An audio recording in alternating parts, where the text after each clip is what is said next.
चांद के पास पहुंचकर चंद्रयान ने मचाया भूचाल। सतह से 164 किलोमीटर ऊपर चंद्रयान 3 को मिली ऐसी सफलता जिसे देख ना नासा को हो रहा यकीन, ना चीन को हो रहा भरोसा।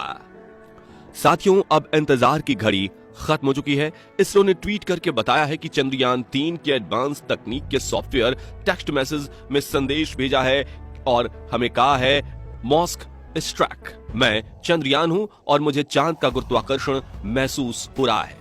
भारत ने ऐसा खेल कर दिया है जिसे देख नासा छोड़िए चीन और रूस के भी होश उड़ गए हैं। जी हां, इसरो ने फाइनली चंद्रयान 3 को चांद की ऑर्बिट में धकेल दिया है और जिस तरह चांद ने बड़े ही प्यार से इसे अपनी ग्रेविटी में पकड़ा है, वो देखकर दुनिया के सभी वैज्ञानिक यही मान रहे हैं कि चांद अपनी बाहें खोलकर बड़े दिल से चंद्रयान 3 का स्वागत कर रहा है और भारत जल्द ही चांद पर जीत हासिल कर लेगा। लेकिन चांद की ग्रेविटी ने इसे कैसे पकड़ा, जो देख चीन भी बौखला उठा। और अब मिशन के अगले पड़ाव पर क्या होने वाला है बताएंगे आपको। साथ ही ये भी बताएंगे कि चंद्रयान 3 पर सोने की परत क्यों चढ़ाई गई है, तो वीडियो को अंत तक जरूर देखिए। दोस्तों, चांद की कक्षा में अपने स्पेसक्राफ्ट को भेजने के लिए शुरुआती दिनों में नासा और रूस भी कई बार फेल हो चुके हैं और जापान भी हाल ही में फेल हो चुका है। लेकिन इसरो एक ही झटके में चंद्रयान 3 को चांद की कक्षा में एंट्री दिलवा चुका है। दरअसल 1 अगस्त के दिन इसरो ने चंद्रयान 3 को पृथ्वी की गुरुत्वाकर्षण सीमा से बाहर धकेलकर चांद की तरफ जाने वाले लंबे स्पेस हाईवे पर भेज दिया था, जहां पूरे 40,400 किलोमीटर प्रति सेकंड की रफ्तार से चंद्रयान 3 ने बिना रुके 5 दिन तक सफर किया। और 5 अगस्त के दिन इसरो के वैज्ञानिक जो बेंगलुरु हेडक्वार्टर में बैठे थे, उनकी सांसें थमी हुई थीं, क्योंकि इसी दिन शाम 7 बजे लूनर ऑर्बिट इंसर्शन के पड़ाव को अंजाम देना है। आपको बता दें कि किसी भी सेलेस्टियल ऑब्जेक्ट की ग्रेविटी को पकड़कर उसकी ऑर्बिट में घुसना किसी भी स्पेस मिशन का सबसे मुश्किल पड़ाव होता है। और चंद्रमा के केस में अगर हमारा चंद्रयान 3 सही रफ्तार से सही एंगल पकड़कर ऑर्बिट में घुसने से चूक जाता तो चंद्रमा की ग्रेविटी से डीप स्पेस में कहीं दूर धकेल देती, जिससे ये मिशन पूरी तरह से फ्लॉप हो जाता। और इसी वजह से पूरा देश चंद्रयान 3 की सफलता के लिए दुआएं कर रहा था। मगर इसरो के वैज्ञानिक बड़े शातिर हैं और उन्होंने चंद्रयान 3 के ऑन बोर्ड कंप्यूटर में एक ऐसी तकनीक फिट की थी जिससे इस ऑर्बिट इंसर्शन की प्रक्रिया के फेल होने की कोई गुंजाइश ही नहीं थी। जी हां दोस्तों, जैसे ही चंद्रयान चांद की ऑर्बिट के पास पहुंचा, पिन पॉइंट लोकेशन पर यान पर लगे थ्रस्टर्स को ऑन करके विपरीत दिशा में प्रेशर दिया गया, जिससे इसकी रफ्तार 40,000 किलोमीटर से घटकर 3600 किलोमीटर प्रति घंटा तक लाई गई। इस रफ्तार को कम करने के लिए इसरो के वैज्ञानिकों ने यान के थ्रस्टर्स को करीब 20 मिनट तक चालू किया। इसके बाद इसरो के बेंगलुरु हेडक्वार्टर में मौजूद मिशन ऑपरेशन कॉम्प्लेक्स के वैज्ञानिकों ने ऑर्बिट के पेरिलियन पॉइंट पर इसमें रेट्रो बर्निंग का कमांड दिया। पेरिलियन पॉइंट वो जगह होती है जहां पर चांद की कक्षा से हमारा चंद्रयान सतह के बेहद करीब होता है। वहीं रेट्रो बर्निंग के दौरान इसके थ्रस्टर्स को विपरीत दिशा में चलाकर इसकी रफ्तार कम कर दी गई। फिर ये धीरे धीरे चांद की कक्षा में प्रवेश करने के लिए आगे बढ़ता रहा और एक पॉइंट पर चांद की ग्रेविटी ने इसे पकड़कर अपनी कक्षा में स्थापित कर दिया, जो कि 164 किलोमीटर इंटू 18,074 किलोमीटर की कक्षा है। बता दें कि इसरो ने यह पूरा खेल सिर्फ 30 मिनट के अंदर ही किया, जिसे देखकर भारत के दुश्मन देश चीन और पाकिस्तान के तो पैरों तले जमीन ही खसक गई है।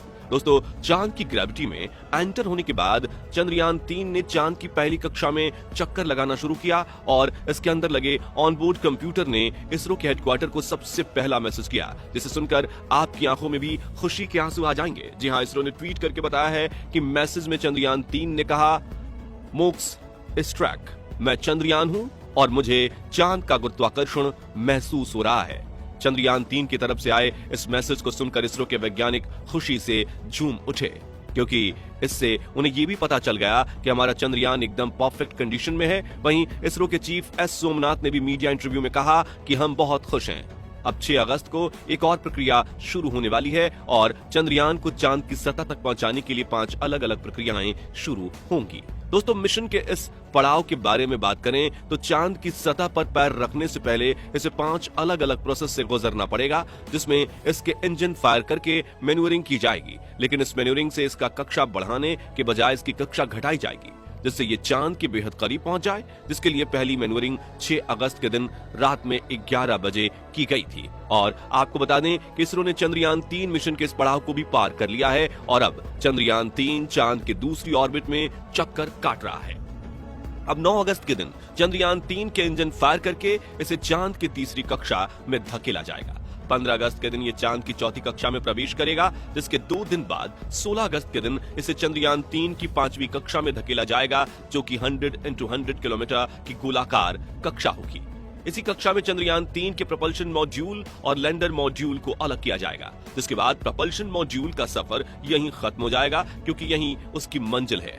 यानी कि propulsion मॉड्यूल इसी कक्षा में चांद की परिक्रमा करता रहेगा और लैंडर मॉड्यूल अकेले चांद पर जीत हासिल करने के लिए सतह की तरफ बढ़ेगा।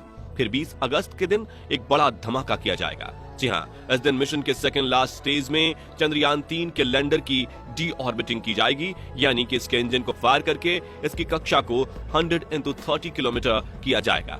इसके बाद आएगा 23 अगस्त का दिन, जिस दिन इस मिशन का फाइनल स्टेज शुरू होगा, जिसमें चंद्रयान 3 के विक्रम लैंडर को चांद की सतह पर सॉफ्ट लैंडिंग करवाई जाएगी। चलिए दोस्तों, अब जानते हैं कि चंद्रयान 3 पर सोने की परत क्यों चढ़ाई गई है और क्यों सभी स्पेसक्राफ्ट पर ऐसी सुनहरी परत चढ़ाई जाती है।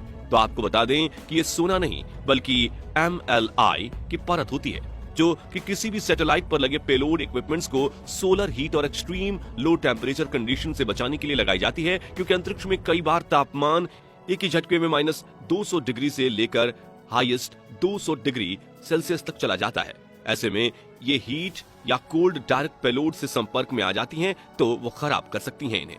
इसलिए मल्टी लेयर इंसुलेशन में नीचे की तरफ एल्यूमिनियम की 3-4 परतें होती हैं और सुनहरी पॉलीमाइड की एक परत होती है, जो हमें उपग्रह को सोने में लिपटे हुए होने का आभास कराती है। बता दें कि ये कोटिंग हीट एंड कोल्ड के अलावा अंतरिक्ष में उड़ रही धूल से भी स्पेसक्राफ्ट या सैटेलाइट की रक्षा करती है। इसी तरह चंद्रयान 3 पर भी मल्टी लेयर इंसुलेशन चढ़ाया गया है। दोस्तों, भारत सरकार इस मिशन को इतना इंपॉर्टेंस दे रही है कि साल 2020 और 2021 में लॉकडाउन के दौरान जब सरकार ने कम टैक्स कलेक्शन किया था, तब भी उन्होंने इसरो के चंद्रयान 3 प्रोजेक्ट की फंडिंग रुकने नहीं दी। ये बात जानकर आपके दिमाग में सवाल आ सकता है कि आखिर ये मिशन इतना जरूरी क्यों है।